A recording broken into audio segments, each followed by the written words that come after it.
मुजम्मिल मियाँ। हाँ। आपके बोर्ड पर जो सेंटेंस लिखे हुए हैं, हाँ। आप इन्हें पढ़ सकते हो। Yes sir. और इनकी हिंदी बना सकते हो। हाँ। चलो पढ़ के सुनाओ। To read a letter is the form of written language. क्या मतलब हुआ?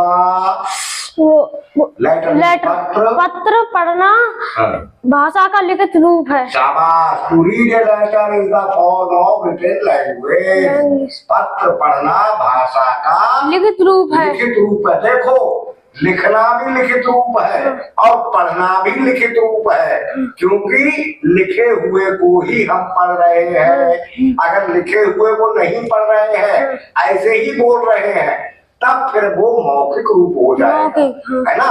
और लिखे हुए को पढ़ रहे हैं तो वो फिर लिखित रूप है, रिटन फॉर्म है। एक दूसरा पढ़ो। To read a story is the form of written language. शाबाश। कहानी पढ़ना भाषा का लिखित रूप है। शाबाश, बहुत बढ़िया। To read a story is the form of written language.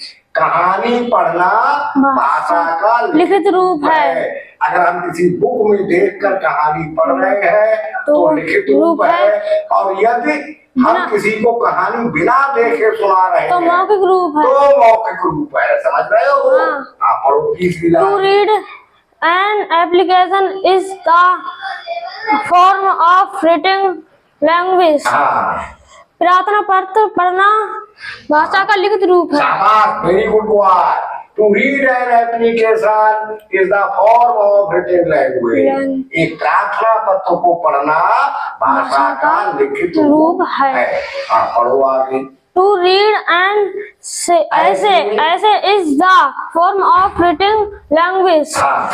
ऐसे निबंध पढ़ना भाषा का लिखित रूप है। निबंध पढ़ना भाषा का लिखित रूप है। सही, बिल्कुल सही। आगे पढ़ो। To read a poem is the form of written language. वो कविता पढ़ना भाषा का लिखित रूप है। कविता और ऐसे बिना देखे पढ़े तो मौखिक रूप है। तो मौखिक रूप है। अगर हम देख नहीं रहे हैं किसी लिखे हुए को तो मौखिक रूप है, और देख के पढ़ रहे हैं तो लिखित रूप है। To read a song is the form of written language. गीत पढ़ना भाषा का लिखित रूप है। बिल्कुल सही। आप एक लाइन और। To read a letters a story an application and essay a poem a song is the form of written language. वो पत्र पढ़ना, कहानी पढ़ना, और वो प्रार्थना पत्र पढ़ना, और वो ऐसे निबंध पढ़ना, वो कविता पढ़ना, गीत पढ़ना भाषा का एक लिखित रूप है। भाषा का एक लिखित रूप। बहुत बढ़िया, बहुत बढ़िया। सही।